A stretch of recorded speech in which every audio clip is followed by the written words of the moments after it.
Good morning, everyone. How are you? Starting a few minutes late. I was joking with Ron that we're a doctor's office, so we might as well start late, like everything else. This is an NEH-sponsored event entitled Reimagining Generative AI Literacy in Higher Education. I'm going to fix the echo, maybe? A little echo, maybe. Yeah. We good? Okay. Since ChatGPT's viral moment in November of 2022, post-secondary educators have been assessing the benefits and limits of generative AI technologies. At ASU, this work has taken a number of different forms, including faculty training models, AI-focused curriculum and policy development, university-wide conferences on the future of learning, grant competitions, and strategic partnerships with leading companies such as OpenAI. For all of the great work that is being done at ASU, there remains an opportunity to return to the basics of generative AI literacy, which are fundamental to the development of ethical educational policies and curricular practices. The purpose of this event is to discuss these basics in detail so that we can propose alternative directions for 21st century post-secondary education. To help us with that task, we welcome Dr. Ian Bogost and Dr. Marcel O'Gorman. It's my honor to introduce Dr. Bogost this morning. So Dr. Ian Bogost is an author and an award-winning game designer. He is the Barbara and David Thomas Distinguished Professor in Arts and Sciences, Director of Film and Media Studies, and Professor of Computer Science and Engineering at Washington University in St. Louis. Dr. Bogost is also founding partner at Persuasive Games, LLC, an independent game studio and a contributing editor at The Atlantic. He is the co-author or author of 10 books, including How to Do Things with Video Games and, more recently, Play Anything. He holds a bachelor's degree in philosophy and comparative literature from the University of Southern California and a master's and PhD in comparative literature from UCLA. Please join me in welcoming him this morning.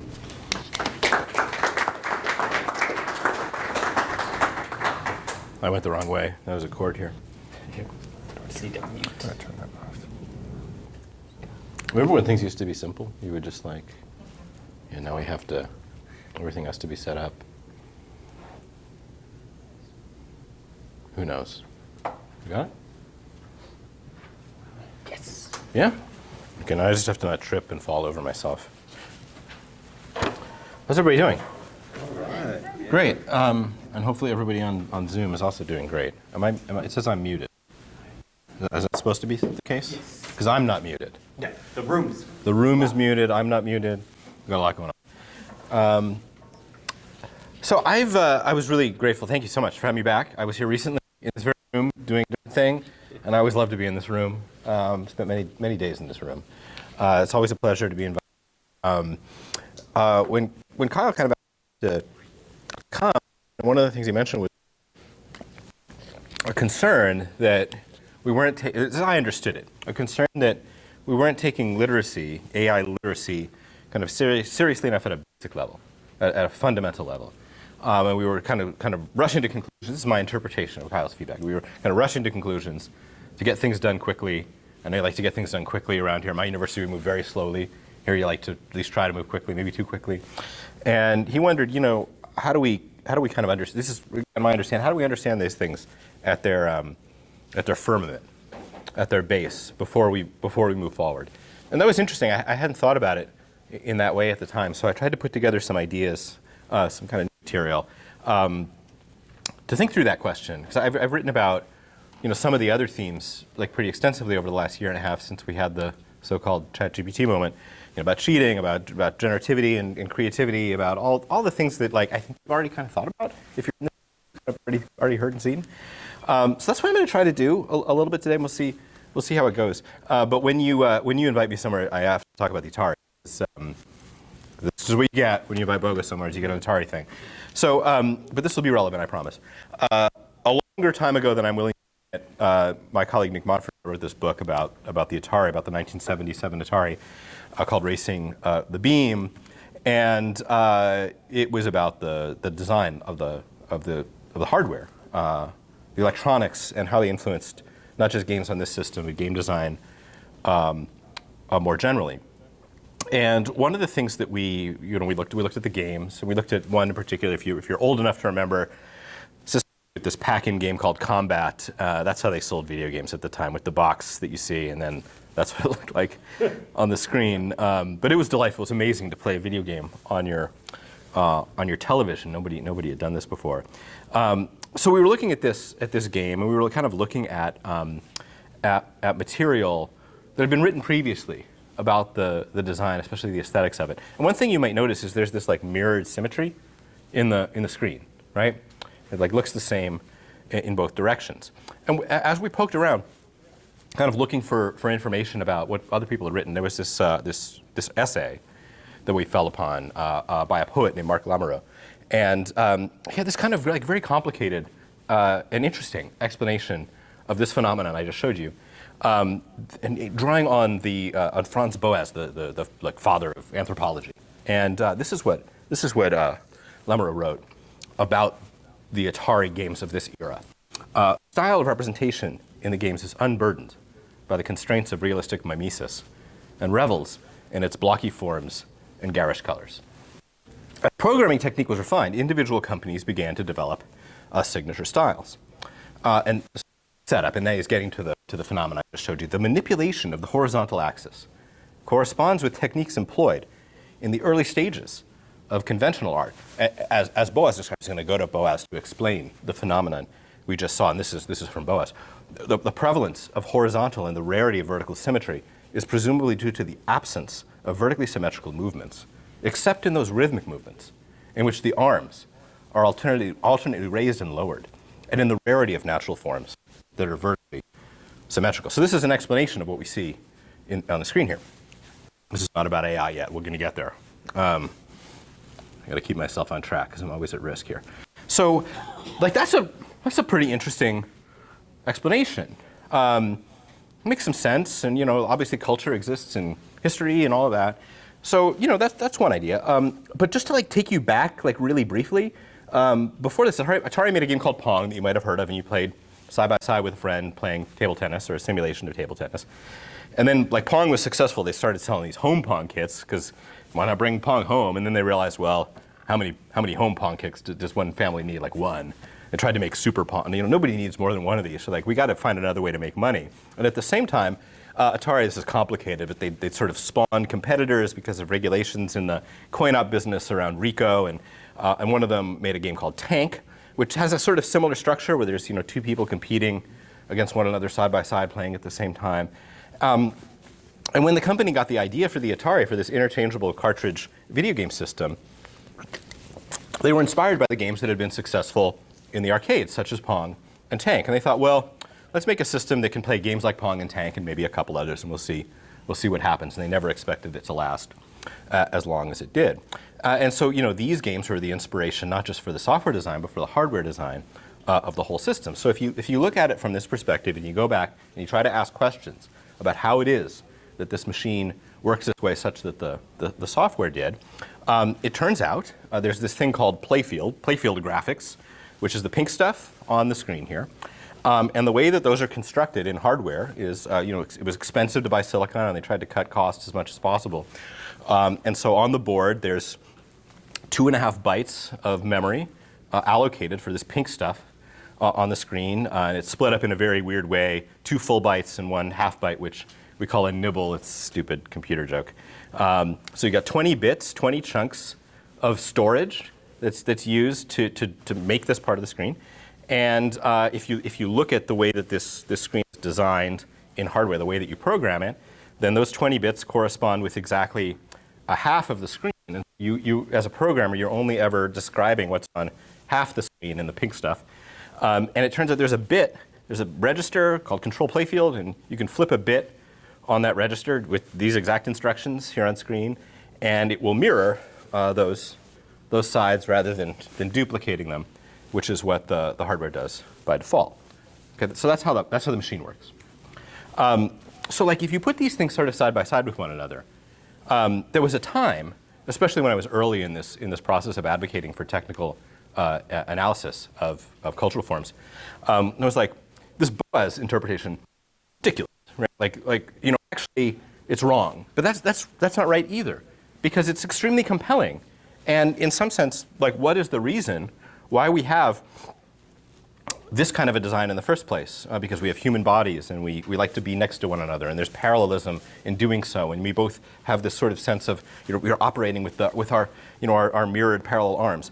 So what we have, in fact, here are kind of like two incomplete, takes on how a cultural phenomenon developed and operates. And both of them are somewhat murky or obfuscated. The one relies on a kind of, I would say, vaguely esoteric interpretation of an origin story in primitive art as interpreted through, what is become a somewhat unfashionable way of characterizing the way that creativity develops, and the other, a literally invisible kind of black box analysis of the hardware that requires a certain amount of technical expertise. Okay, I somehow got off kilter here, and now I can't. Okay, all right, I'm back in. So this, I think, is a parallel problem, or an example of a very much simpler version of what we sort of face when we talk about generative AI today. And this is the kind of image that you find on the internet if you search for generative AI, and this is supposed to explain, summarize what it is that we see ourselves understanding. Hang on here, I'm just going to move something around so I can see the whole screen. There's some kind of strange thing happening. It goes into some computer-y, person-y kind of thing, and then that's generative AI. And so I wouldn't call this kind of commensurate with the Boasian explanation of the operation of the Atari hardware, but it's like the level of abstraction that we're generally working at, from which we then make all sorts of conclusions about what we know, what we should do, how we should strategize, or how we should roll out kind of new programs, and that is probably insufficient, right? So I've been looking for a long time, trying to find a way to explain and characterize exactly what's going on. What do we mean when we talk about generative AI? In the same way that when I talk about the aesthetics, or in a parallel way to when I talk about the aesthetics of an extremely simple visual display, such as the one capable of being produced by the Atari 50 years ago, that it's still hard to see through it. We need to sort of unravel the layers. And I don't know if you've spent a lot of time looking, but this is a deeply obfuscated field as such. And there's all of these layers of supposedly clarifying technologies or methodologies, some of which I put on this slide here, that we are supposed to kind of naturally understand or not worry about one or the other in order to then draw conclusions about what Gen AI can do, and instead we tend to black box them and not talk about them at all. So I thought it might be interesting to try, even for myself as much as for you, to re-explain some of these core concepts. And I'm not going to be able to do so as lucidly as I can explain the simplicity of the playfield graphics on the Atari, but to practice getting started at doing this, because I think we need to do a lot more of it. And I've gone and read just about anything I can get my hands on that tries to do so in this way, from a very technical level that's supposed to be read and consumed by technical professionals working in machine learning, to supposedly explanatory general readership explanations, and kind of all of them are terrible, which is fascinating, because it shouldn't have to be that way, or we need to work toward a process where it isn't. So I've built myself this little exercise in which I try to explain from the more abstract to the more specific, and I'm going to give myself less and less space as I go, as a way of trying to constrain the amount of copy I can use. And none of these ideas, none of these topics are clear or lucid or easily explained, and all of them are deeply rhetorical, which we're going to talk about a little bit. So if we start with AI, artificial intelligence, this is just a terrible murk of a nightmarish universe of computer science origin stories, very few of which are traceable back to any commonly held belief or opinion. The best version of AI that you can give is that it derives from this unpublished Turing paper, Alan Turing paper from 1947, in which he used this phrase, intelligent machines. And before that, in the Universal Turing Machine paper, this famous paper that kind of explained the design of what would become the design of most computing systems later through the von Neumann architecture, we have this idea of a universal machine, right? A machine that can act like any other. That's what Turing meant by a universal machine. So this machinery kind of business, and Turing didn't mean computers at the time. He meant machinery that can operate in some similar way, and you could build these Turing machines, out of Legos or out of Minecraft or out of physical parts as well, if you look on YouTube. And by the time we get to 1950, that's when the Turing test, or the so-called imitation game paper, is published in Mind. My interpretation, a very, very top-level interpretation of this, is that the machinery, which was first universal and then intelligent, becomes interesting insofar as it's persuasive, as it's able to convince someone that the machine is really the thing that it is simulating or operating as. So this is like not really about intelligence, actually, even though we've adopted the term intelligence. It's about like something that acts like something else, and something that does so in a general purpose way, and something that convinces people that it's as good or better than that something else. And like, I don't mean, like, I know this sounds pretty abstract, but this is literally what computing has been for 50, 60, 70 years now. Your word processor is acting like a typewriter. The camera phone on your phone is acting like a physical camera. The spreadsheet acts like a ledger. Right? That's kind of been the way that computing has evolved, not through being smart or intelligent, whatever that means, but by successfully acting like something else. There is really no definition, no accepted definition in computing or elsewhere of artificial intelligence. And I think the best take on it that I've ever heard is this one. It's making computers act like they do in the movies. That's the thing that distinguishes AI as a domain from computing in the more general sense. And it's that sentiment that's the most suggestive of cognition or sentience, or maybe better, the appearance of cognition or sentience. And so we get this sort of thing as a proxy for sentience or cognition, because we know what it means to be human or humanoid, and we ascribe a certain kind of value or meaning to it. But ultimately, this layer of the pie is basically meaningless. AI doesn't mean anything at all. It just is sort of like, there's a computer program, and I'm going to paint it with this brush for AI so that you'll listen to me, so you'll believe me, so you give me money, whatever the case may be. That's the way I was just thinking about artificial intelligence at a top line. Okay, that's the easy part. Then things get like really, really hairy.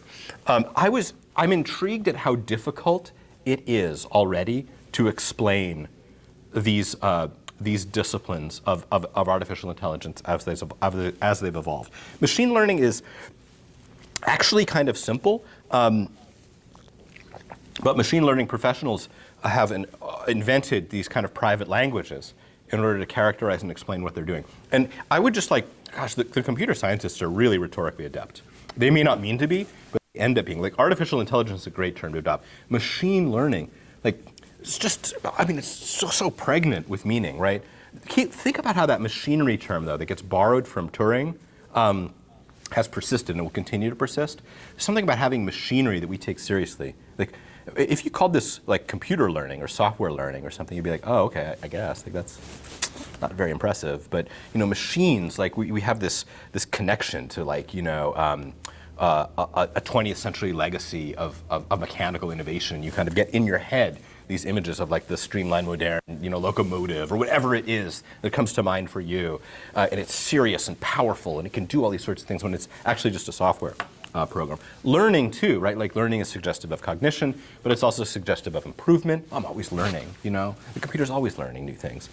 So what this really means, if we move beyond the rhetorical level, is it just means finding patterns. It's just a system to find patterns in data and to recognize the patterns that have been found in data.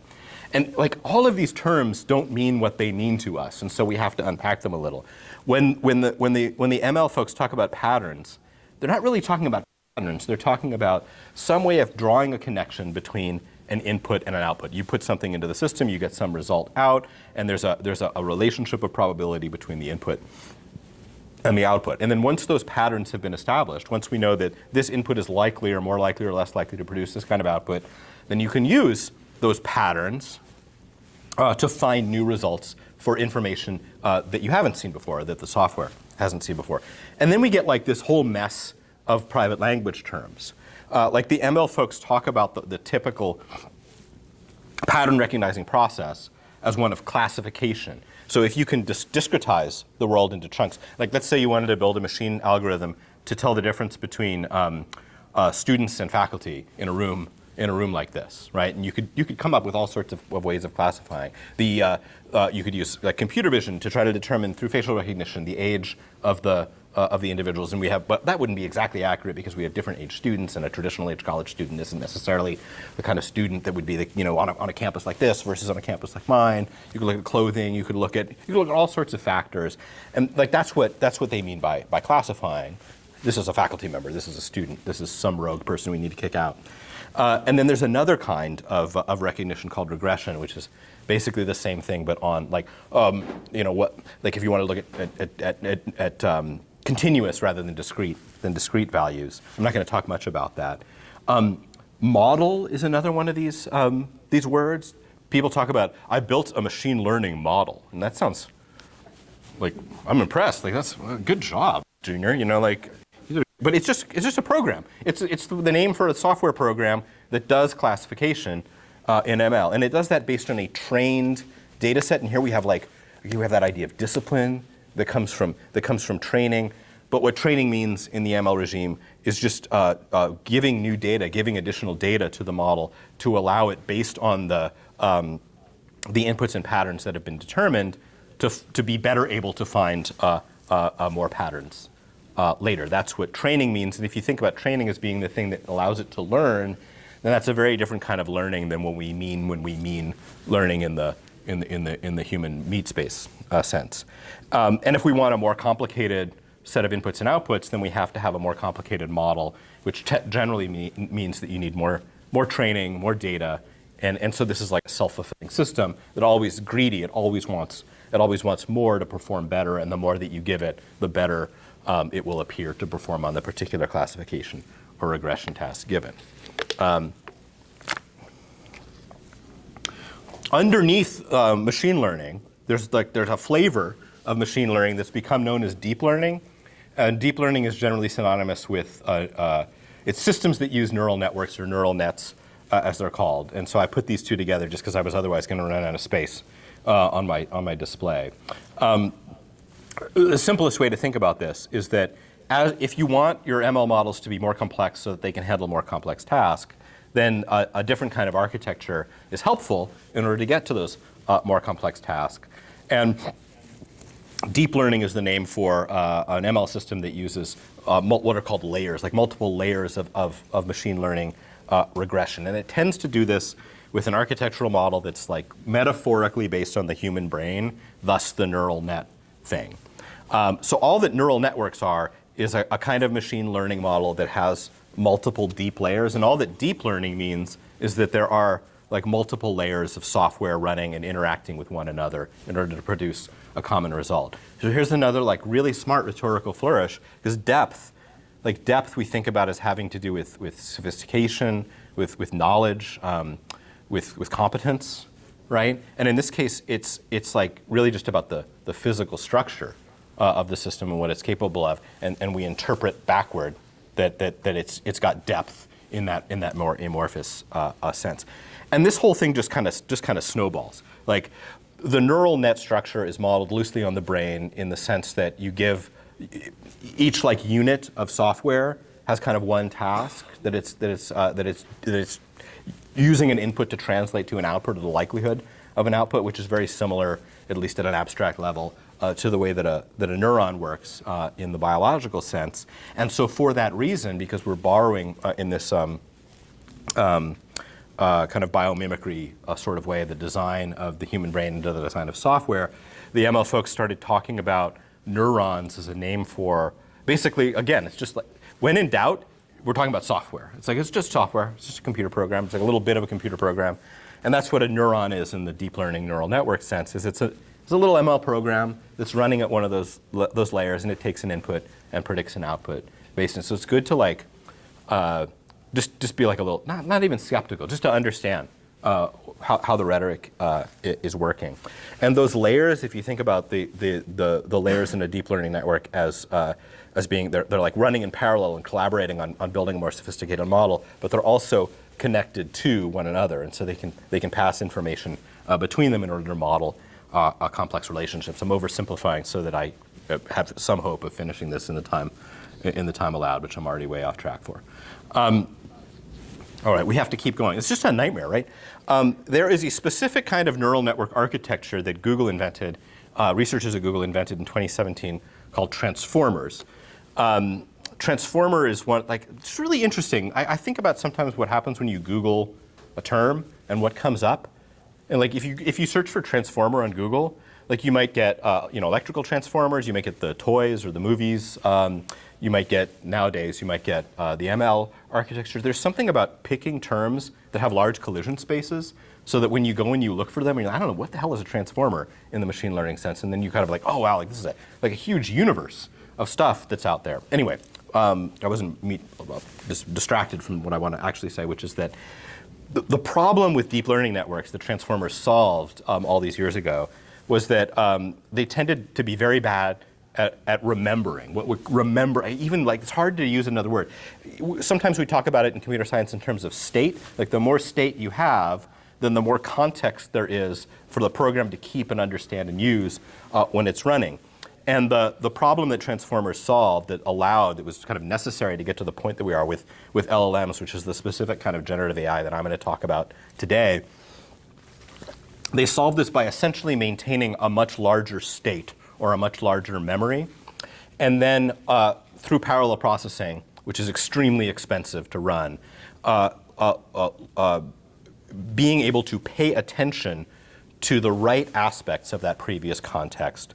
And in addition to pay what the transformer designers call self-attention. So there's attention in the sense of okay, what's all the stuff that I have available to me such that I could make use of the right things? This is kind of if I personify what the transformer model is doing.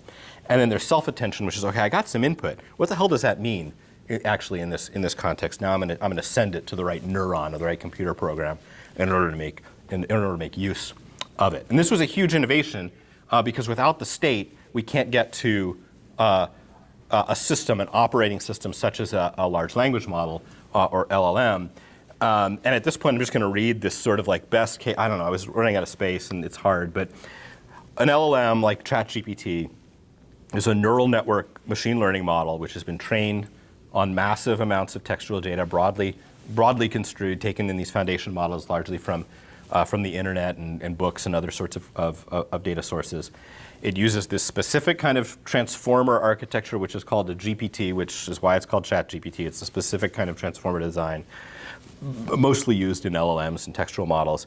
And it uses all those things in order to do a very simple thing, which is to predict a subsequent word in a sequence of words based on the preceding ones. And it's not even really a word. It's this irritating thing called a token, which is on average 4/5 of a word, a chunk of text. It could be something other than text. So here's yet another irritating term the computer scientists have thrown at us so that we can kind of get misdirected from thinking about it as a word-to-word prediction. Okay, so this is, again, my first pass at doing a very high-level explanation of all of the. If I had to do all the work that I did previously to tell you about the 20 bits of playfield graphics on board on the chip in the Atari, this is sort of a small part of the work that's needed. But every one of these layers is a place where we can and need to learn and understand more because there are different interventions at a software level, but then also at an interpretive level that come out of doing so. Okay, so I've kind of got a lot of stuff on my screen because of the Zoom, and I'm going to see if I can move it around so I can see the rest of my. Okay, let's see how that works. So you've seen ChatGPT before, so I just wanted to kind of think about, even just with the basics that we've talked about, if we go and we look at ChatGPT output and try to understand it in light of the very basic version of the architecture that we've just discussed, it's already, I hope, it's already clarifying. If I asked ChatGPT, tell me about Ian Bogost, which it seems to know quite a bit about me, then it's capable of responding. And this was the first version of the output that I got.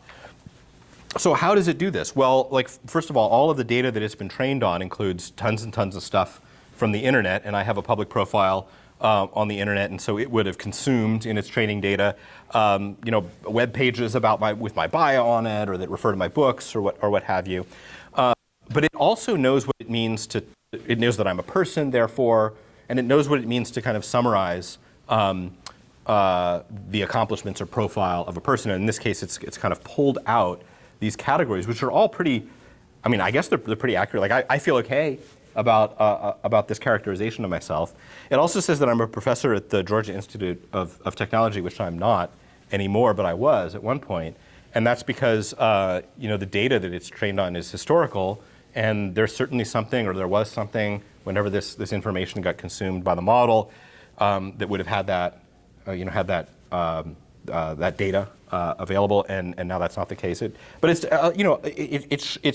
it's reasoned about what it means to summarize the accomplishments or status of an individual. It's pulled out some sort of distinctive features of my accomplishments. It's done a little kind of bio and blurb. It's identified that I'm a person, and all of that stuff is a result of these sort of like these little tiny programs, these little tiny models that are running and relating to one another. So if you think about like the other kinds of generativity that we can do, where I just want you to write something for me. Like I asked ChatGPT to write a kind of panegyric to ASU and to extol the visionary leadership of its president, Michael Crow, in no more than 150 words.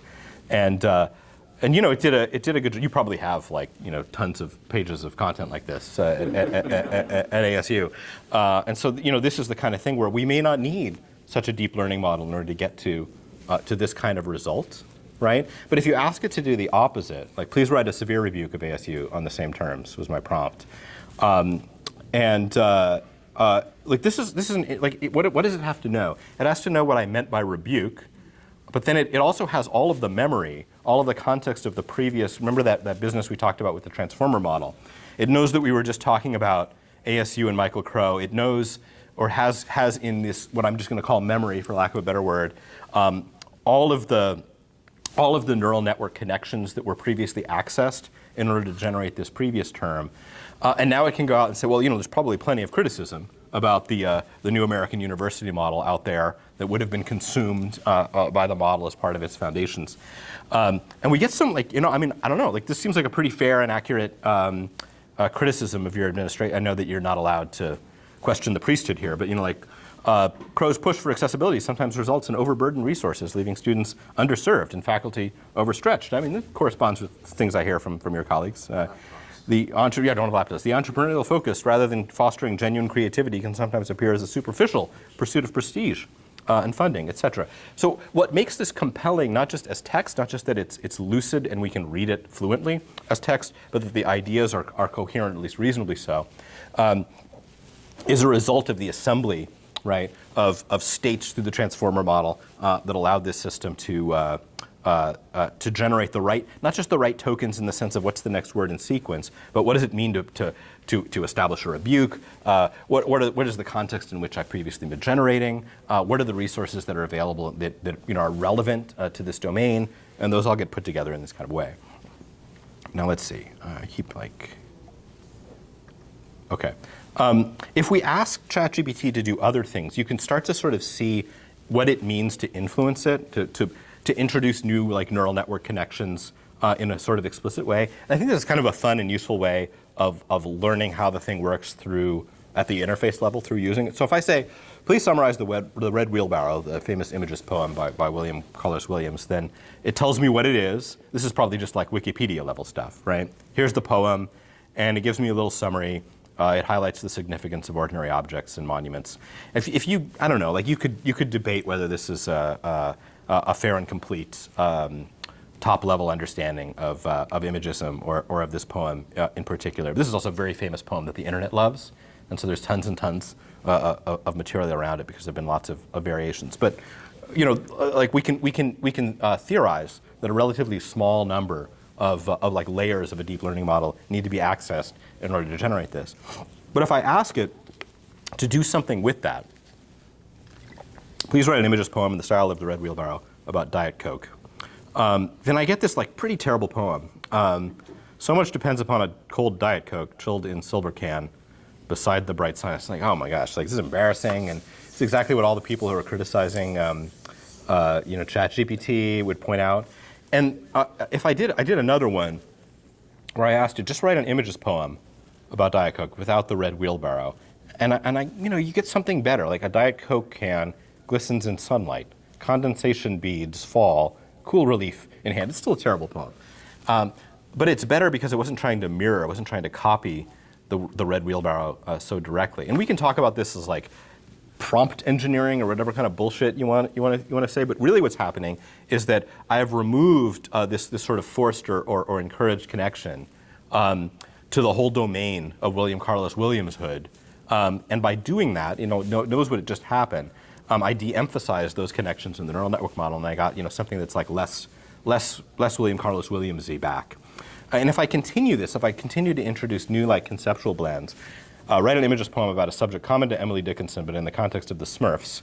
This is the kind of thing that this is really good at, is it can go and draw from those different domains and then blend or combine them, which is one of the things that sort of layered deep learning model facilitates. A small blue Smurf rests in a field of daisies under a vast sky, nature's quiet whimsy. I was like not super impressed with this, but I persisted. Actually, did I? Okay, these are slightly out of order. Hang on, I can't see the whole screen because there's like all these Zoom interfaces in it, so I just have to find my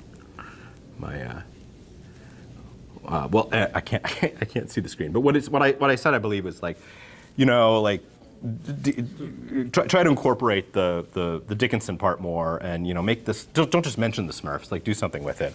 And I got a slightly better version back. I can imagine Emily Dickinson maybe coming up with this. Maybe in a mushroom village, blue figures move with grace under petals of white daisies in nature's calm embrace. I'm not going to read all of these. And this is the one that I landed on. I was like, can you get Gargamel in the mix? And then we're like really starting to feel like Dickensian. In a hidden grove, blue Smurfs play with glee under daisies sway, fearing Gargamel's decree.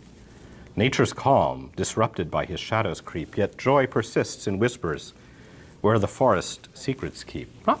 It's not bad, right? Now, what is the purpose of doing this? Well, it's not to write poetry, really. I think this is mostly useful for understanding what the model is capable of and what it means to interact with it. And it's very, very, very far removed from the technical design. But you can understand something about what it means to have these transformer models layered in that deep learning way when you play with it in this way. So going back and forth between the kind of technical literacy and the operational literacy, not with the interest of producing output that you would use, but in order to kind of grasp what's going on, can be useful. So how am I doing here? I know we started a couple minutes late. I've got a little bit more. Are we good? Okay. So I've been collecting kind of common objections to LLMs. You could extend these to generative AI more broadly. And what's interesting, I'm going to go through a bunch of them, and we're just going to talk about them a little. So like these are things that you may have heard. I've certainly heard a lot. Like one objection is just predicting the next word in the sequence, just autocorrect on steroids. That's, and it's just like the Boas thing. It's like, yes, it is. I guess it's just, you're right. That's what it's doing. That's what it's designed to do. Like, there's no surprise. But like, that's what's the objection? Like, that is what it's doing. You're correct. Correct. I accept that. And the implication of the objection is there's something missing. It's like that's all it's doing. But oh my God! Like, you just gave me this Gargamel Emily Dickinson poem. Like, that's actually incredible. So it's like an objection that describes the system, and the tone of the objection is what we're supposed to latch on to. Let's see here. This is another common one. LLMs are entirely limited by the data on which they're trained. It's also true. And there's all sorts of concerns that we might have about the nature of that training data. Even in the big foundation models that gets trained on the internet. Have you been on the internet? Not great. Not great on the internet. It's trained on Reddit. Not awesome. But there's a lot of text out there. You can make your own models, of course, and that's one answer. We can improve the models. But this is not, no one would object to this. No one would be like, well, actually, false. You're also, I guess, entirely limited by the data on which you were trained, but you're able to recombine that into new forms. And we have to be very careful not to ascribe cognition to these systems, even despite the AI, learning kind of thing. But nevertheless, this can be the case, right? We have to accept that this is the case and not take it as sort of like, I gotcha. Now we can give up on this. Not interesting anymore. There's a very famous paper, the so-called stochastic parrot paper. This is a related objection in which a number of Google engineers, including Tim Gibru, were fired for pointing out that making this objection that LLMs are just these things called like they're sort of these generative probability-driven devices that just parrot back what they've already heard. Namely, they don't understand anything that they generate. They're just kind of giving you back textual output. And then that it's dangerous when they do that because there's an implication that the information that's being derived has meaning and that the system understands the meaning. Again, this is also the case. These things learn, but they don't understand. And that's one of the big fundamental disruptions, or not disruptions, but like disconnects between the way that computer scientists talk about the software designs that they make and the way that people interpret them. I think it's a reasonable problem to be concerned about. Because when we talk about learning, we think of it as being related to understanding. And in this case, learning is totally unrelated to understanding. It may be related to memory, maybe related to state, but not related to understanding. So yes, in fact, they don't understand anything they generate. We have to move forward with that in mind. This is related, like LLMs can't create anything new. They just spit back what they've already seen, but they don't. Like that poem that I made is entirely new in the same way that a poem I might write with my own human brain is entirely new. In some ways, this is all that we do with knowledge of the human sort, is we take things and recombine them in different ways. So this is like a completely unconvincing objection in my view that's mostly used to suggest that there's something, we just want to hold this thing because we're scared of the implications that it might derive. I wanted to spend more time on this, but I wasn't going to be able to get it in. You've probably heard this. It's related to the stochastic parrot objection. That LLMs hallucinate, like they generate these false or misleading. Like I don't work at Georgia Tech anymore, and that's like a very modest version, right? It could generate much more offensive or concerning information. I think it's absolutely insane to call this hallucination, because hallucination implies that there's a sort of perceptual or knowledge-building sensibility that the machinery has that it's deviating from. That's what we think about. Like when you hallucinate in your normal human body, it's like you saw something or heard something that wasn't there, and there's a sense that you don't know that it wasn't there, or you don't believe that it wasn't there, and that's why it's a hallucination. But none of that applies to the computer. It's not hallucinating at all. This is like a terrible way to describe a real limitation of the system, and it only reinforces our desire to believe that it's producing knowledge rather than producing output, which is what it's really doing.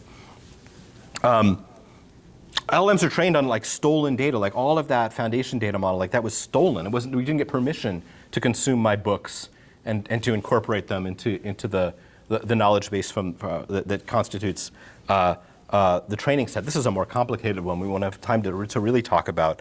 But when I found out like my books were consumed into the foundation model, I was like, I don't know, like maybe I want my ideas to be available to the neural network. Maybe that's the right way to proceed in this new world order, rather than to withhold those ideas. And I simply think there's a balancing act between the complications of creative practice, of moral rights, and of intellectual property law that's much more complicated than just this is obviously bad.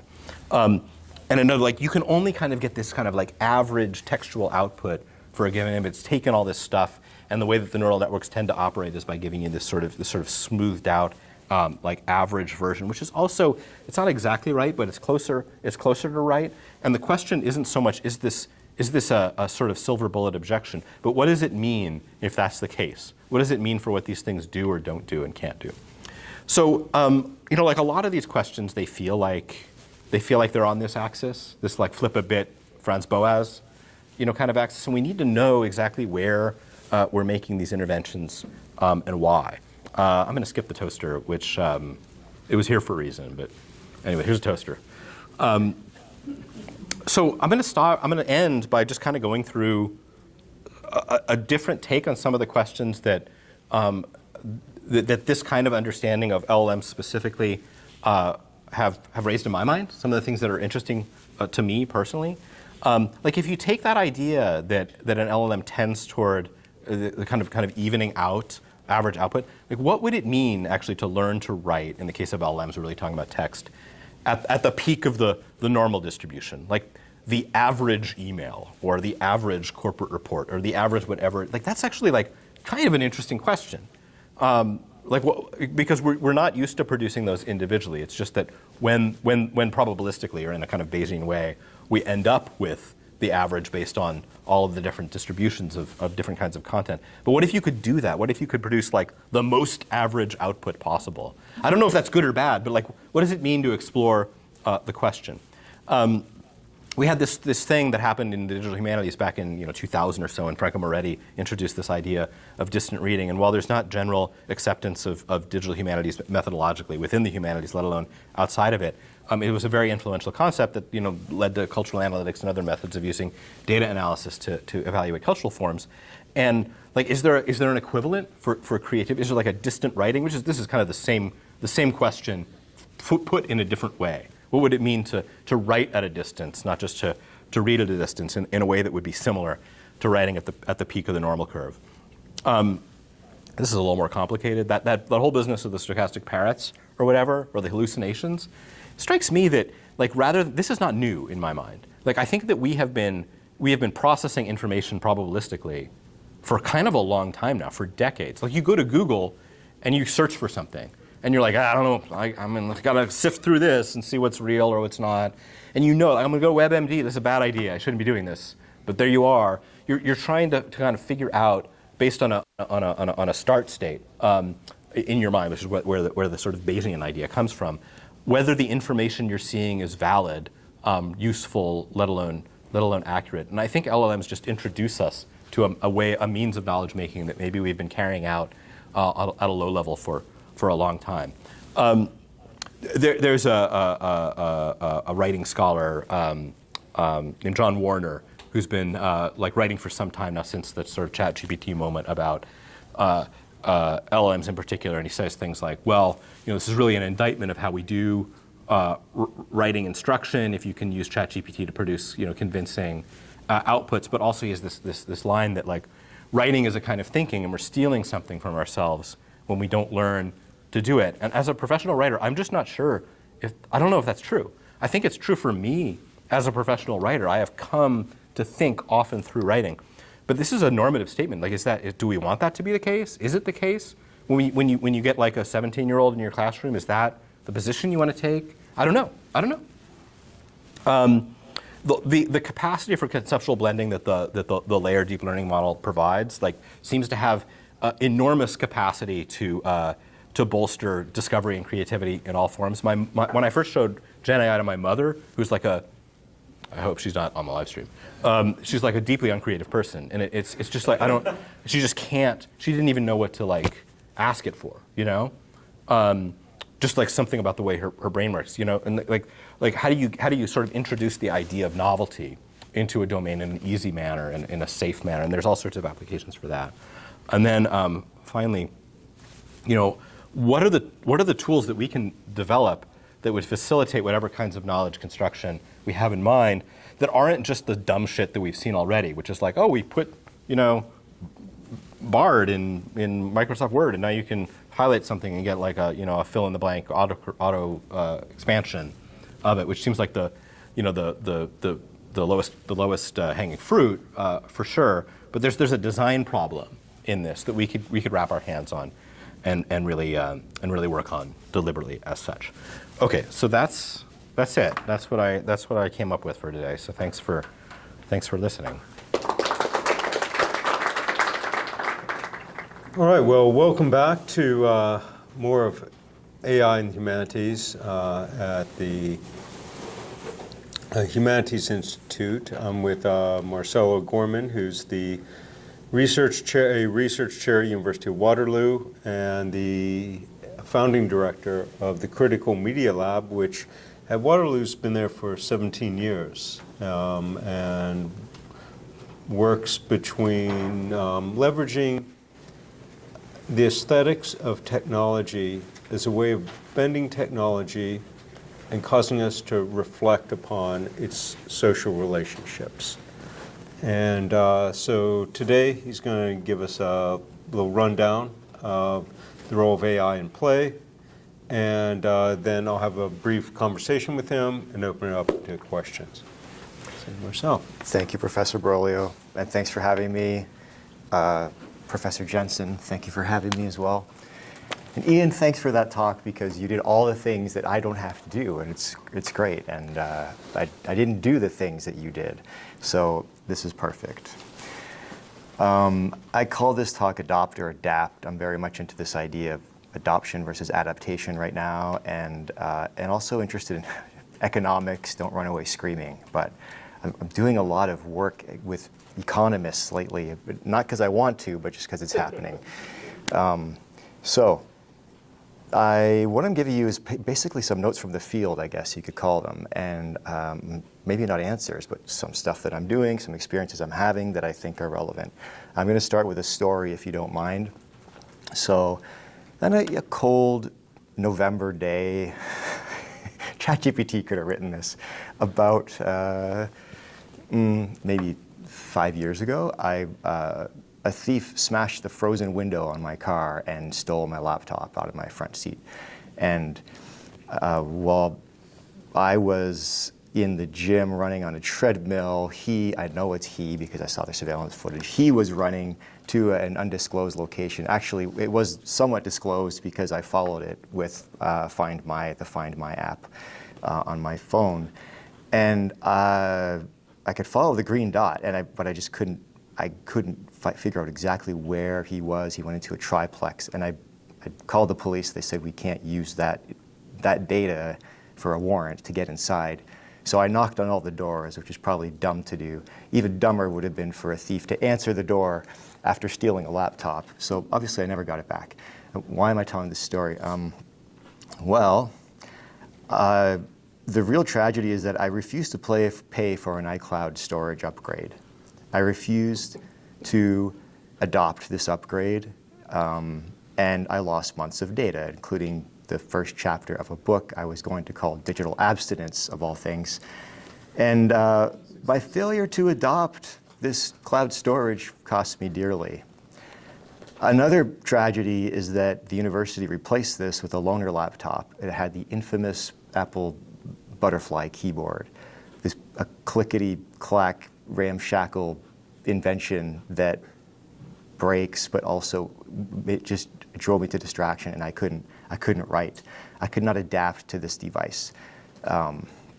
So this is a story of adoption and adaptation. So if we think about what these things mean, if you go to the gym, you're adopting a fitness routine. You're willingly adopting, unless someone's forcing you, hopefully not. And what you're doing in the gym is you're asking your muscles to adapt. You're doing arm curls. You're asking your muscles to adapt to that exercise over time so that you can build muscle tissue.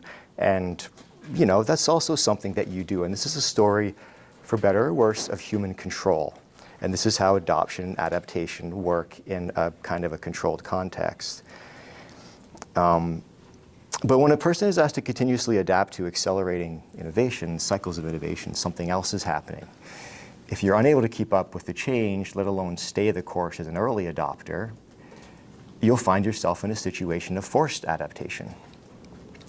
And Arjuna Appadurai and Netta Alexander might describe this my story as part of a pervasive economy of failure, an affective economy. So this is about how people feel, that produces and naturalizes failure and creates the pervasive sense that all successes are the result of technology and its virtues, and that all failure is the fault of the citizen, the investor, the user, the consumer. This is no mystery. This is actually basic economics. So what does this have to do with generative AI?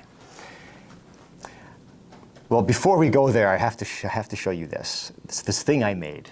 So this is a bodybuilder composed of Apple's Butterfly keyboards, crafted in a style reminiscent of Hieronymus Bosch. And so this is how I respond to this. This is my adoption. This is me adopting. From the field, this is how I am trying to adopt this thing before I'm forced to adapt to it, for better or worse. I even adopted the fee for getting GPT-4 so that I could make this happen, because it really is about the fee. So the first thing I want you to recognize is that this is a form of play, a form of generative thinking, and something that rhetoricians might call inventio. I'm using this to think about these things and to give this talk to you right now. Not everyone is so sanguine about adopting. Yes? Did you mean for it to be on the parking lot image? I apologize. Whoa. No, sorry. Should I be telling you every time? Okay. So that's my laptop getting stolen. This is my iCloud storage running out. This is a butterfly key. Next, please. This is obvious. This is a generated image of a person doing arm curls. Summary slide, next. This is a quote about Apatarai and Alexander from them. And this is the question I'm asking. Next. Thank you. This is a bodybuilder composed of Apple's butterfly keyboards in the style of Ronus Bosch. And that is how much I paid to make that happen. And this is where we are now. Thank you. Phew. So yes, not everyone is sanguine about adoption. And some decry the labor involved, writing instructors, in forced adaptation to generative AI. The students have adopted it willingly. The writing instructors are forced to adapt to it. There's a big difference. This article by Isabel Peterson makes this clear. Generative AI has the potential to make writing instructors feel like failures. So universities are compelled to adapt to generative AI as a phenomenon before there is agreement about how AI writing should be used or even valued by society, causing policymaking to be reactive. So this is a problem. The problem is as much affective as it is engineering or as it is scientific or as it is playful. Always my go-to, French philosopher Bernard Stiegler, who once said, adoption is the process of an individuation. Oops. Sorry, can you see this? Next. Adoption is the process of an individuation, an enrichment, whereas adaptation is a disindividuation, a restriction of the possibilities of an individual. Stiegler passed away a few years ago. This was not about generative AI. This was just a general philosophy of adoption and adaptation, actually based on a critique of evolutionary theory. Forced adaptation is a loss of freedom, in other words. So what can be done about this problem of forced adaptation? Because it is a problem. For context, I've also put this into GPT-4, and I said, create an image of Bernard Stiegler saying these words, and this is what I got. What is that? What is this genie, cross-legged little gnome? I don't know. Is it a hallucination, Ian? We don't want to say it is because, So, yeah, this is a little bit creepy, but we have to find new ways to adopt generative AI before we're forced to adapt to it. And this is what I'm trying to get at.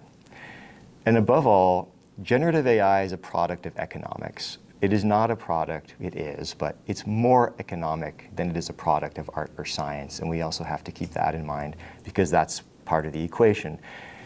And to illustrate this, I'm going to use a very conspicuously Canadian example. I am sorry, but even saying I'm sorry is Canadian. So recently, Canada's Minister of Innovation, Philippe Champagne, released a document called the Voluntary Code of Conduct on the Responsible Development and Management of Advanced Generative AI Systems. Note the word voluntary, a voluntary code of conduct. The code is a lot like all other responsible innovation declarations and manifestos out there. It calls for transparency, privacy, and justice.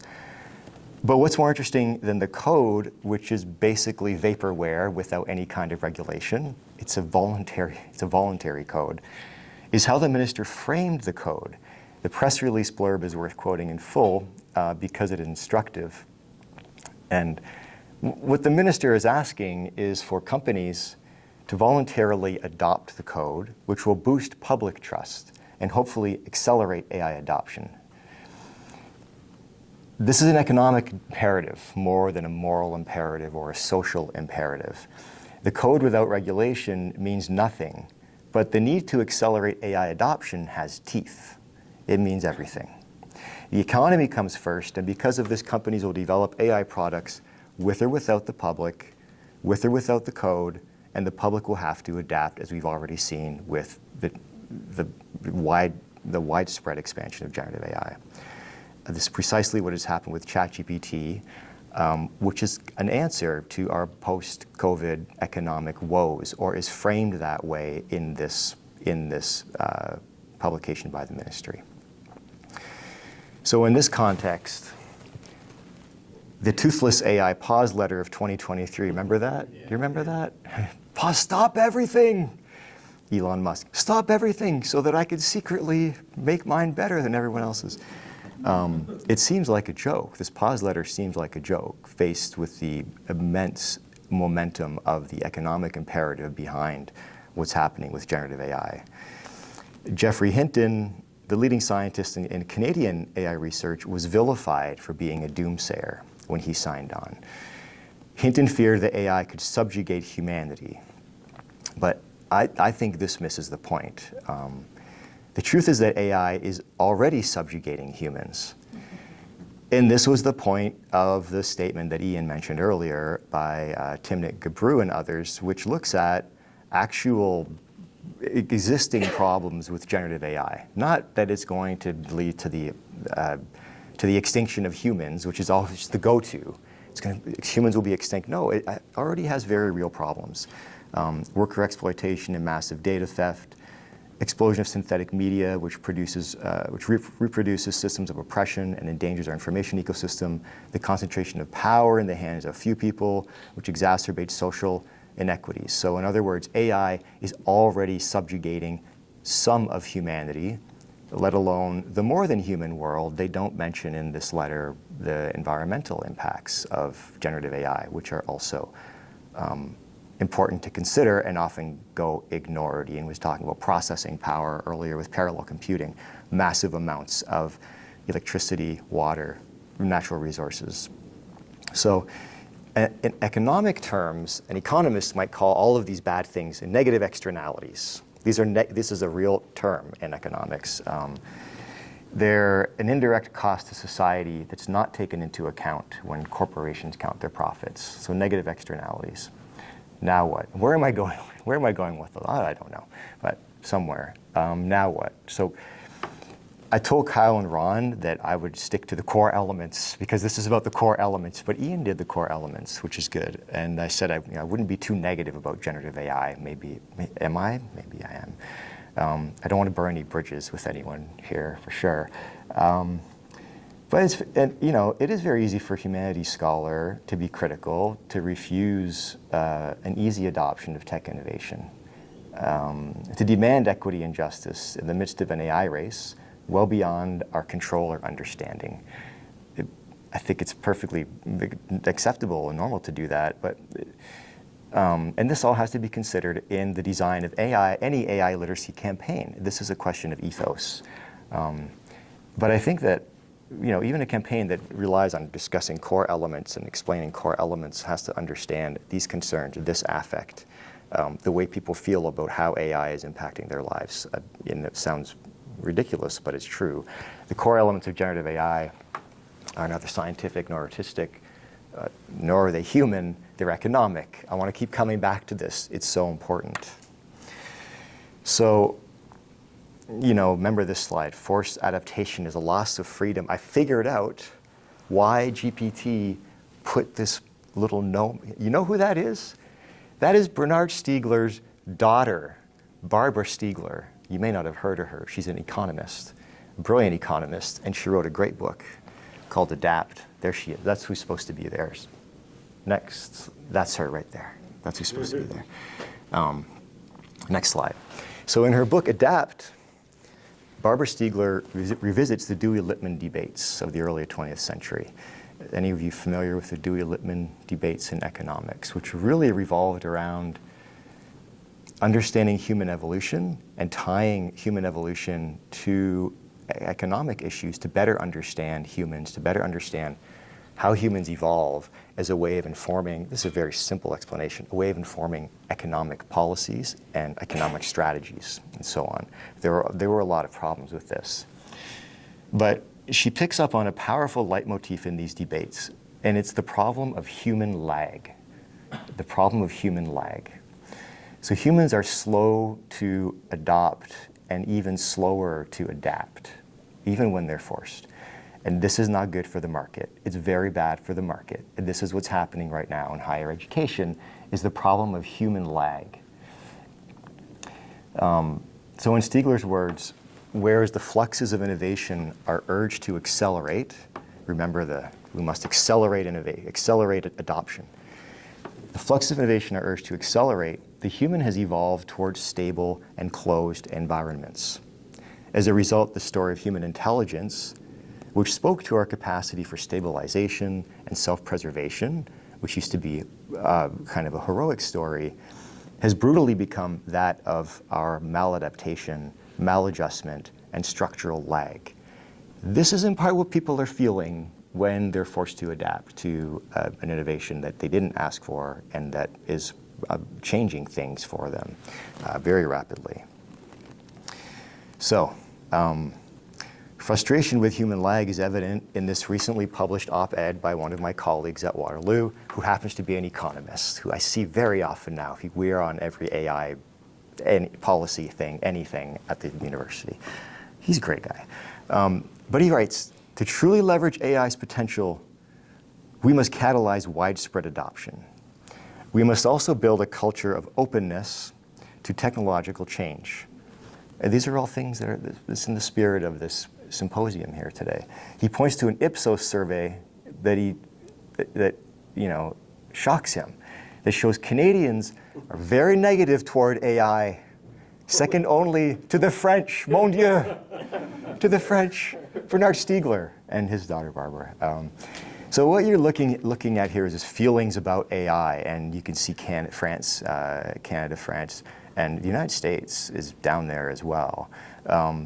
Is this negativity, or is this an understanding of the negative externalities of AI? Is it a mistrust based on actual evidence? There are a lot of reasons to be negative about AI. Sam Altman. This is Sam Altman's. Did anyone know about his side project, WorldCoin? I am not making this up. These were not generated by GPT-4.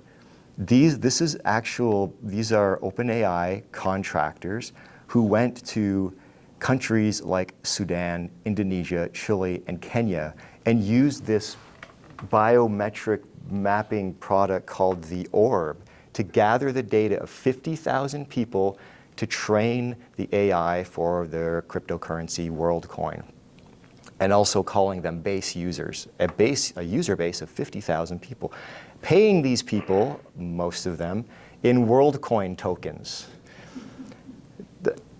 I mean, do I have to say the word colonialism? Do I have to? Because it's pretty obvious, the photos.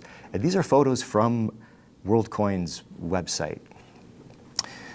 To make matters worse, we know that OpenAI has paid data labelers in Kenya less than $2 an hour to train its AI by classifying texts and images of torture, sexual abuse, murder, and suicide. Sorry, I should have given you a trigger warning about that one. But these are negative externalities that make me feel a little bit negative about generative AI. But you go back to the economic imperative, and in spite of all this, economists are still calling for massive investments in AI literacy, and this is how this article concludes. To ensure we don't repeat past mistakes, Canada needs to build our country's absorptive capacity for AI technologies. Y'all got to build your absorptive capacities for AI technologies, and this starts with investments in mass AI literacy. So there are important questions here. I have nothing against investments in mass AI literacy. Hugely important. It's why I'm here. But I mean, what kind of literacy? And what are these past mistakes? These past mistakes are economic mistakes. It's not seizing economic opportunities at the right time. It's also a frustration with the kinds of lag that are created by humans who are slow to adopt things. That's what we're talking about. It's a problem of how to accelerate AI adoption.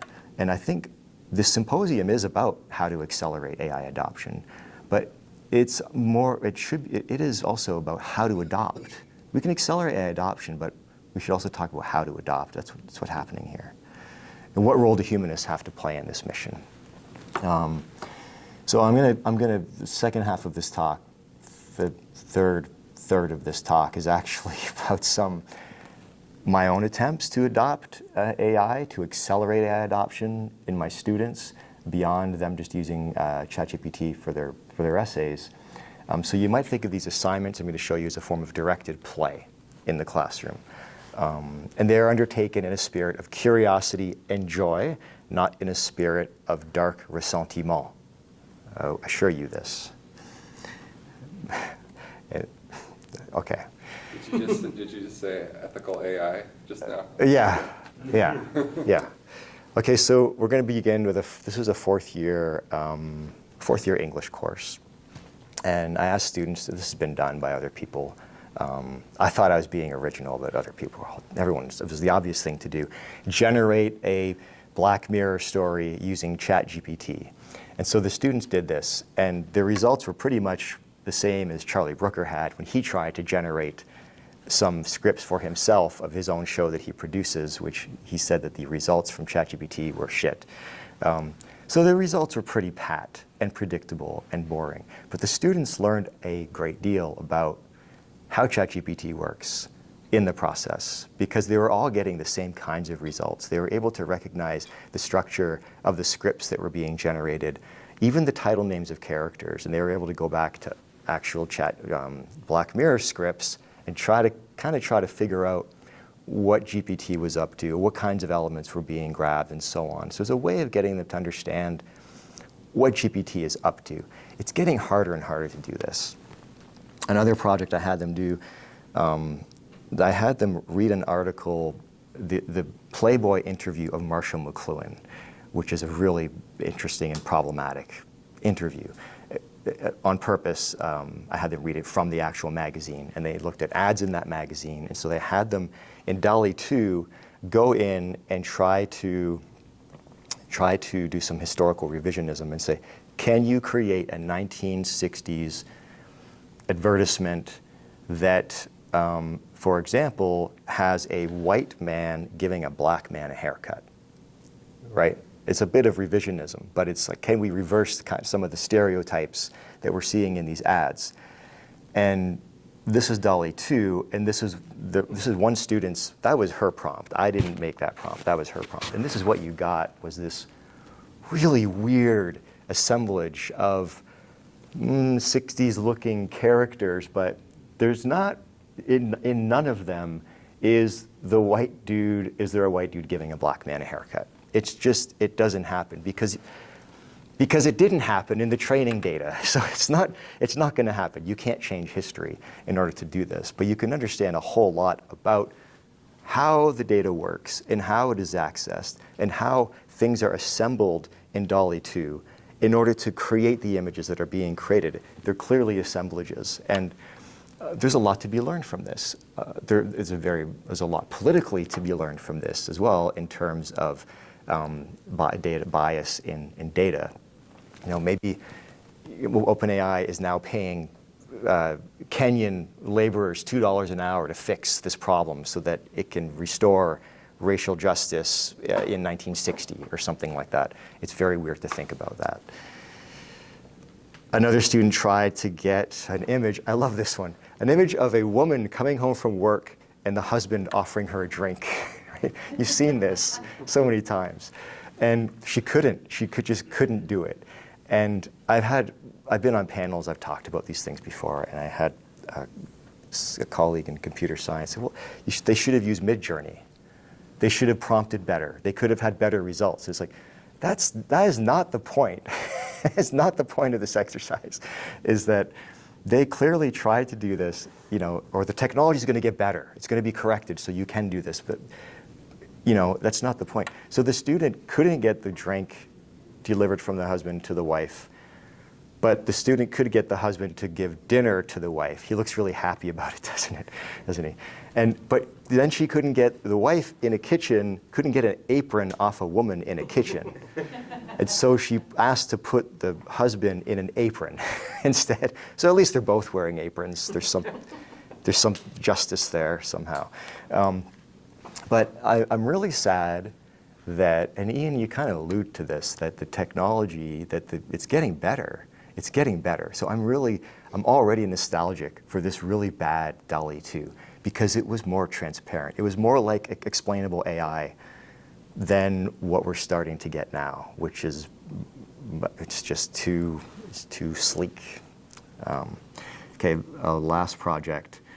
So these are students, these are engineering students, and what I had them do, what's behind them, is I had them collectively map the processes, the human, environmental, and other processes that all went into the creation of this one little tiny Arduino microcontroller.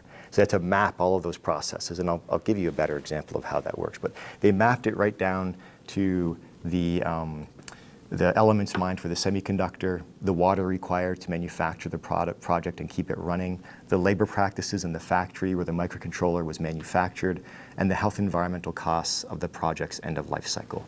And if you've seen this, Anatomy of AI, 2018, Kay Crawford and Ledan Joler, that's exactly what this is doing for an Amazon Echo, is mapping all of these processes, showing it to you at one fell swoop, because it's huge and there's something to be learned from this. It's great. So I had these students do this for groups of students who were doing their first year engineering design projects, and they worked as responsible innovation auditors and said, here is the broad impact analysis, a broader context for this project that you're working on. Can you work this into your pitch? Can you work this into your final presentation, so that people understand all of these potential impacts and so on. Here's another example. So adopting generative AI for a purpose like this seems like a good project, I think, and is something that humanists could do. You know, show me the environmental footprint of this thing, create an infographic for me. That's exactly what I asked GPT-4 to do. And so here's the infographic showing the components of an Arduino Mini and mapping the environmental impacts at various stages of its life cycle. And that's pretty much what I asked for, and this is what I got. But I couldn't get, but as you can see, oh, wait, next slide. Next slide. This is, back one slide. So this is what I got from GPT-4, was this, which is actually really pretty good, but you can't read it, because it's still doing this thing with text. And I asked GPT-4, can you fix these text is unreadable. It's unacceptable. I understand your frustration. Unfortunately, the current text generation, AI-generated images, sometimes lacks clarity and accuracy. To ensure you get a clear and readable infographic, I recommend creating it manually using a graphic design tool like Canva, Adobe Illustrator, or similar software. Curious answer. But it gave me a whole list of, here's how you can make this infographic, here's how you would break it down, this is your legend for this infographic you can make. When I first taught that assignment a year ago, this wouldn't, I mean, it might have been possible. I don't know if the students would have thought of this. They could have just taken the infographic that was generated, put in the actual text, and make it work. Again, it's getting too good in some ways. So this is me reporting on that in flux. I'll also say that these students, in addition to Kate Crawford, were inspired by Lakota artist and scholar Suzanne Kite, who I recommend you check out. She gave a guest lecture for the class as part of this Critical Tech Talk series that I organized at Waterloo. And her essay, How to Build Anything Ethically, asked what it would mean if building an AI application drew on the same values applied in the Lakota process of building a sweat lodge in the good way. Super interesting article. This is a part of the article where she talks about one aspect of building a sweat lodge and how it compares to the building of a microcontroller project, and how you can apply that same kind of ethos to building a sweat lodge to actually creating a physical computing device.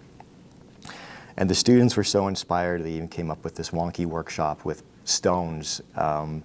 It's a more than human perspective on another student's engineering design project. And as the workshop demonstrated, the whole course was more about developing an ethos than it was about developing core engineering design skills. And I think a lot of that is what we're talking about here today. So this brings me to the black screen. I'm done. And I want to thank you for coming with me on this Baroque journey around AI literacy. I don't know if I got to it, but I'm going to leave you with just a few questions or thoughts that I've had. So what ethos of AI literacy do we want to adopt? I think it's very important to get the ethos right, especially if you're planning to come to a campus and talk about AI literacy to a bunch of writing instructors. It's super important. And also, who is the we in the statement above? What does that we mean? Who's included here and who's excluded? And we have to be very expansive and thoughtful about that. And can we adopt a critical AI literacy? That has to be a huge part of it. I know we can, it's obvious. And then this is the hardest question. Can humanists adopt a critical AI literacy that is economically productive and or respected by the STEM disciplines? Another question that I think has already come up. And a lot of this has to do with trying to build and create platforms for humanists to talk about these ideas and have them heard, and then have them made somehow actionable, if that's the right way to put it. So that's all I've got. Thank you.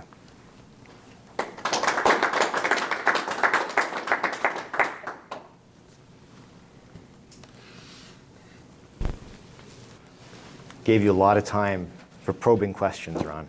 Okay. So thank you. You know, actually it made me think about, this is really lovely setup, but it actually made me think about how we adopt other things.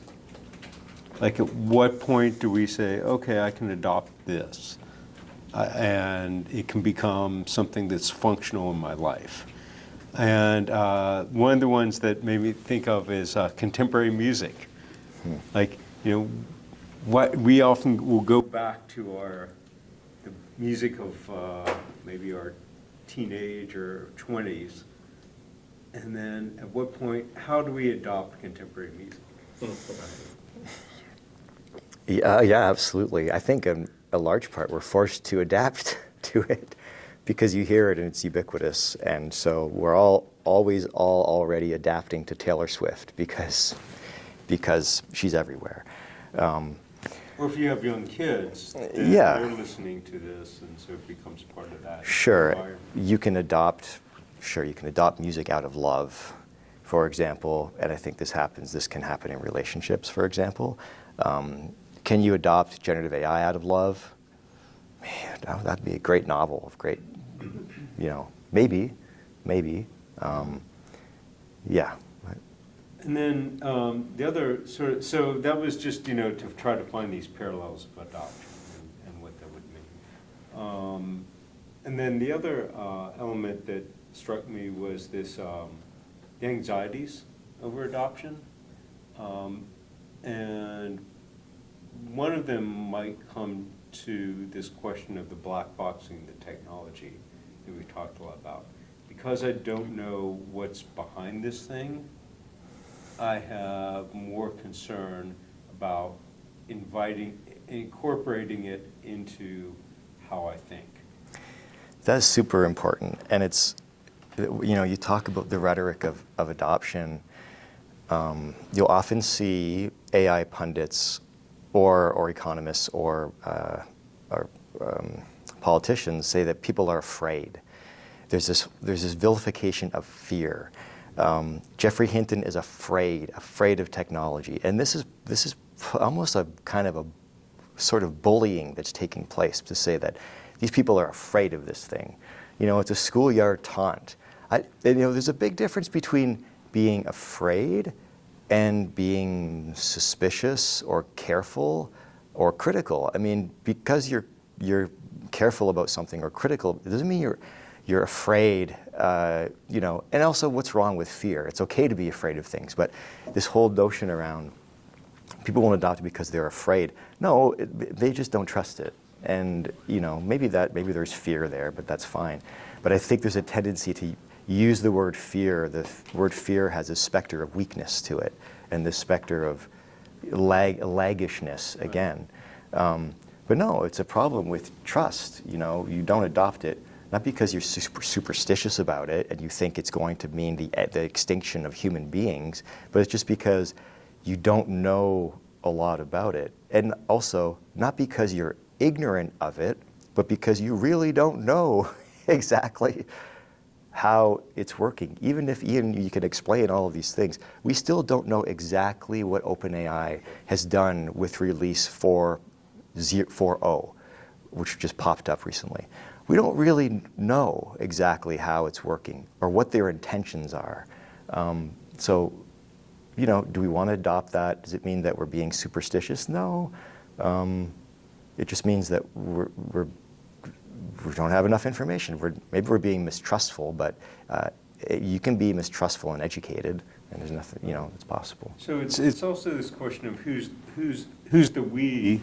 We talked about different, there are a variety of we's. Who's the we who's asking us to adopt it as well? Right? So it's not just the we of who's adopting, but who's the we who's making that ask of us? Yeah. You know, to what degree is it a corporation? Is it the government? Is it a university? Is it the students? You know, at a university. So identifying those driving forces can, because we're in a space where economically, structurally, et cetera, there's been a lot of understandable mistrust in corporate and governmental and structural policies. We don't fully understand how the economy works. The government isn't fully in charge of these things. We have structural racisms that have come to light, and so how does one make control for this or change this, right? And so making these, any adaptation, it becomes this question of where are the we's that are creating the structures by which we have to adapt, and the anxieties of not understanding who's making that ask.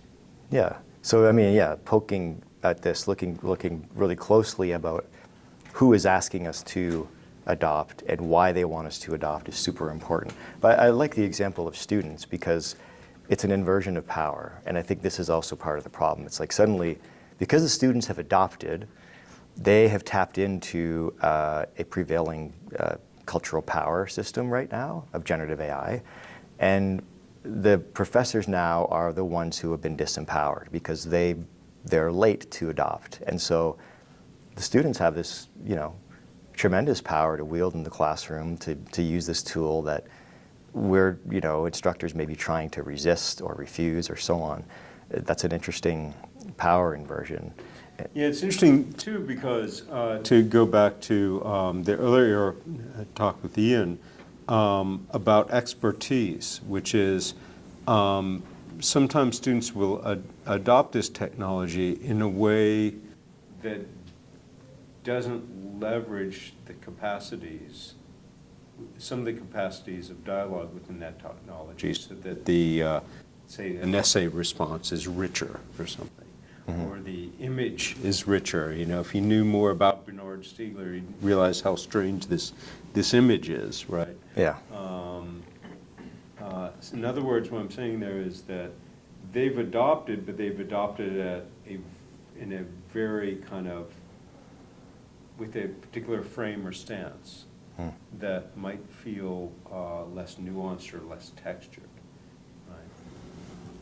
Yeah, I mean, feel that way to who? To like, if I'm reading an essay, I'm going To instructors, yeah. right? Yeah, yeah, it's recognizable. You really don't know your Emily Dickinson if you think this is an essay about, you know, this poem. But yeah, but GPT is getting better at writing poetry. It's writing great poetry. I'm teaching a creative writing course this summer, a lot of these students have never written poetry.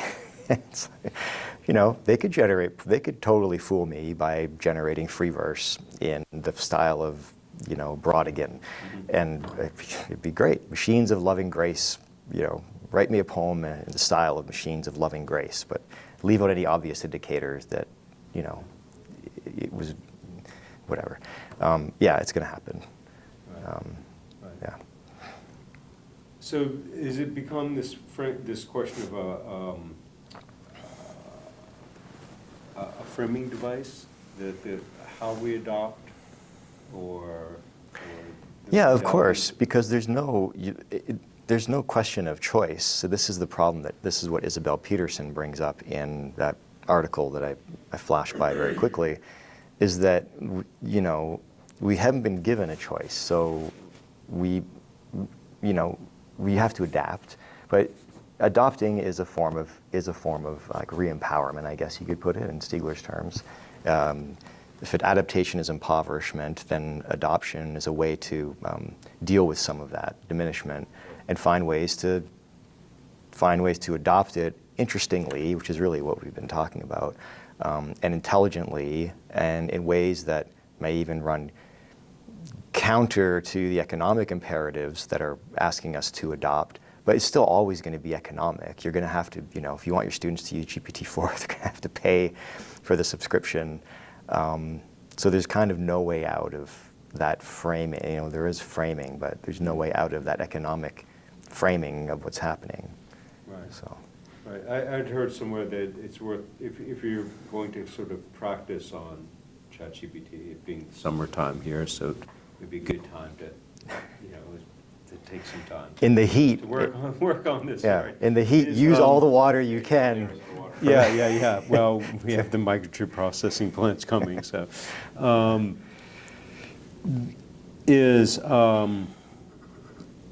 Spending at least 10 hours in something, working with it in something that you use normally, right? So like if you're normally writing an essay about Melville or something, like work with it on the essay on Melville, right? In other words, rather than just kind of poking around occasionally for a few minutes here and there on something you have less investment about, you can learn much more by working with it on something you're actually invested in. So in other words, I'm interested in those kinds of, like, how, if we're going to adopt, what are modes of understanding? And also the modes where then you do see the limitations. You were talking about this problem of, it's harder to see the limitations. I think, working with things that you are deeply invested in might be one way of thinking. Yeah, I think you're asking for a lot. And using the word work a lot. We've been trying to talk about play, and we have, but turning that into work doesn't sound pleasurable. Not that it has to be pleasurable, but I think it is asking a lot for someone to spend 10 hours on with a concerted effort on a specific project. But yeah, I can see why you would say that. You are definitely going to learn the constraints of the platform, and the affordances doing that. Sure. Yeah.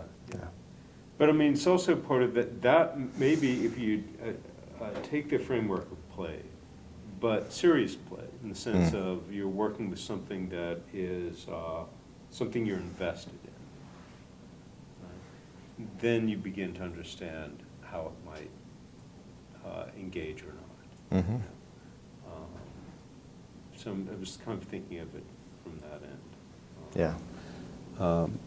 Well, I don't want to take up all the time, so we should actually open it up to a few other questions as well. Yeah. Hi, Jennifer Wilkin. Thanks for being here. I'm really struck by the naming of play as critical, and yet there's sort of this underlying kind of tenor of concern that's coming through in the discussion. And this is not a criticism, right? I'm just sort of trying to unpack. In my experience at ASU, I'm working with the AI innovation team. I'm working with the vice provost who's leading the efforts to put out materials and create AI literacy. And it's all being taken very seriously, except by the people who are actually playing with the technology. right? And they're having a blast. And so I think there's something to kind of how can the conversation about, you know, consequences and social implications and economics, like how can we bring playfulness to that conversation? And if you have any thoughts about that. No, I think it's a really good question. It is what I was trying to do, and maybe failed with this assignment with the Dolly to, you know, create a '60s magazine ad that flips the script on racial and gender stereotypes, for example. It was playful, and the results were surprising, and you know there was some joy and pleasure in seeing in finding those surprises and so on. But it's a very serious topic at the same time. So I think that's totally possible, and I think it's really important. I agree. I mean, at my institution, I'm not critiquing what is happening with the policies and the guidelines that are being given, but they're super earnest. They're not just Canadian earnest. They're like beyond Canadian earnest. And it's, you know, there needs to be, this is part of what, you know, Kyle and I we talked about this a while ago, telling different stories. You said this earlier. You know, telling that story differently. And yeah, working play into it is kind of risky because not everyone's going to respect that as you really play. But yeah, I think it's super important to tell those stories and what are those people doing who are using it and who are having a blast doing it? What actually are they doing? What's happening? Tell those stories. I think it's super important, but tricky at the same time. Yeah, and just a quick reflection on what you said, because I think the word, sort of what is happening with that, what is triggering that joy, right? And is it discovery? Is it curiosity? Is it, you know, like these are words that I think should be common in a learning environment. And it seems like, I mean, maybe play is almost too trivializing, but Yeah. but to bring that curiosity, that a human experience of what is basically an emotive experience of learning, right? Yeah. That vocabulary seems like something that should be centered.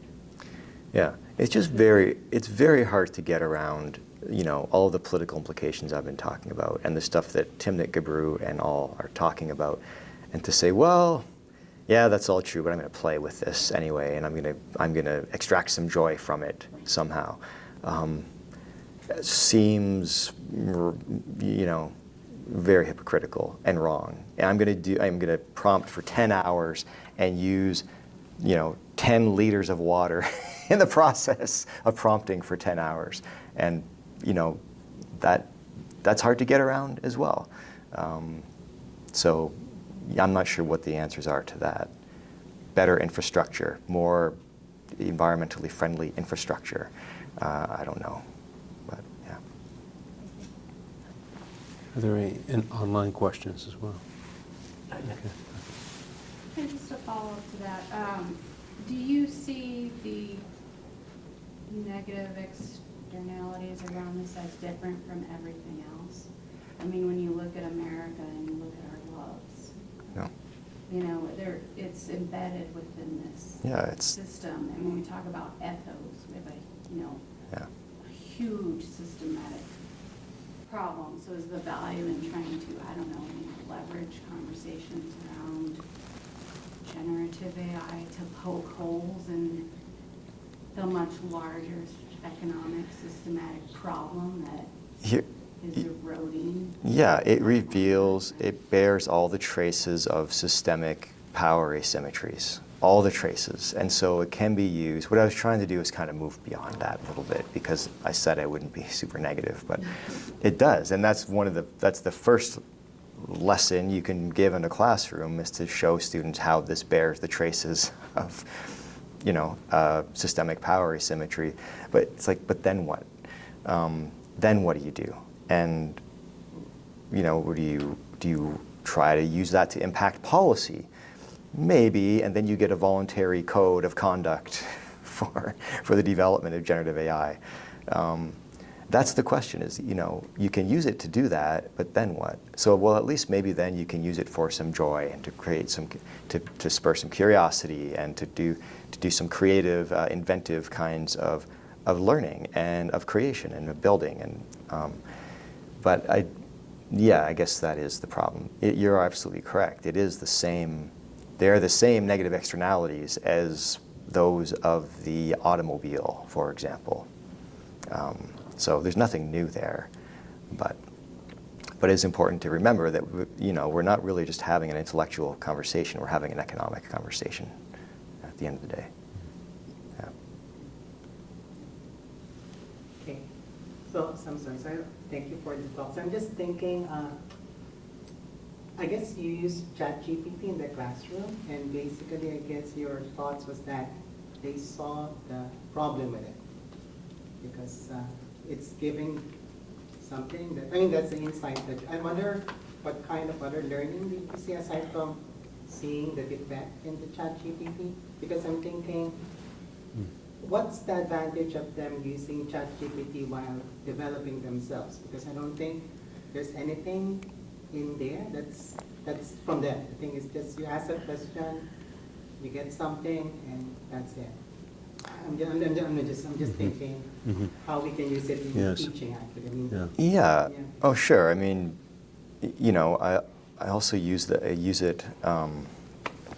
Again, they have to build a relationship with GPT, as Ron was saying, and I use it over a period of time. I encourage them to use it in their writing and to explore what it can do and to cite it appropriately to make sure that it's all out there. And I think that they certainly can learn from it, absolutely can learn from it. And I think it can be used. I have students who, English is their fourth language sort of thing, or one of their 8 languages. And they're using it to learn English, to talk gooder in English, sorry. But they are. And they're, if you ban that tool for them in the classroom, well, you're really doing them a disservice. I guess what I'm trying to say is that you're trying to say that there has to be someone who oversees the way they use it. Like for example, it gives you English, but if you don't know that it's good English, then someone has to say. Right, and that's the labor issue. That is part of the labor issue that writing instructors are concerned with, is that it's just added this additional task to what they're doing, this unwelcome task of surveillance that they don't want to have to do. And this is what you're talking about is regulation, right? So regulation is happening at the individual instructor level for these things. That's not a fun thing to do. That, as always, are sort of like what teachers do. Tell them that this is good quality work. So that's, well, this is interesting. Just also this question of it's like this is a normative essay, as you were saying. Ian was saying. It's like. This is a kind of normal response, but because it's so normal, there's no grip to it. Here I'm using really vague but almost aesthetic language. But we've all read this sort of ChatGPT version of maybe a class prompt that is correct, normatively correct, but in ways that might not have any real insider bite to it, right? It's like, and that's makes it difficult for us because in grading or in having a conversation with students, because they're like, yeah, that's right, but it's right in the most uninteresting ways. And so I think explain to students, okay, this is the problem with this kind of answer, and this is why having a conversation, this kind of prompting conversation that Ian exercised with the poetry, but having these prompting conversations of back and forth to get at something else, and then also incorporating conversations from what's happening in the classroom so that there becomes much more of a spark or a bite or this joy of difference and interest. And a lot goes back to to what Ian was saying of not understanding what we teach and write in the writing classroom or why we teach it. I agree with that. If GPT can completely emulate that, then maybe it's problematic, or it has become problematic. I'm really interested in getting students to use GPT and then write about that experience. Write about this. What happened? What happened here? So all my students give oral presentations, for example. It was part of the presentation.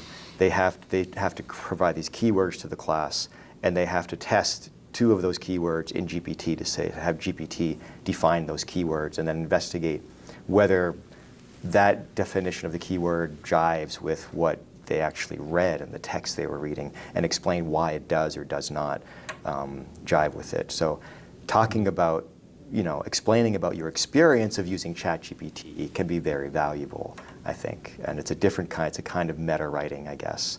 But that's a good kind of writing, and also a critical kind of writing. And this gets around this problem, I think, of like the interface, which is very kind of flat, right? Which is, I say a thing, it spits something back. And when you just kind of copy and paste from that, but like it creates much more of a richer, you have to have an imagined interface. Like the graphic interface of it is very much flat. And because of that, it doesn't allow for thinking outside of that flatness. So if anything, I would say, like, can we imagine other interfaces that would make it more robust? Right? Could it be color-coded in certain ways? Could it be, multiple kind of screen things? Anyway, one could imagine outside of this very flat interface. And so this kind of prompting that you're doing in the classroom is a way of doing that, it seems. Yeah, maybe seen that way. All right, well, listen, thanks so much for coming to this, and best wishes with your engagement with artificial intelligence and ChatGPT, et cetera. Thank you, Marcel. Thank you, Ian, today. Thanks.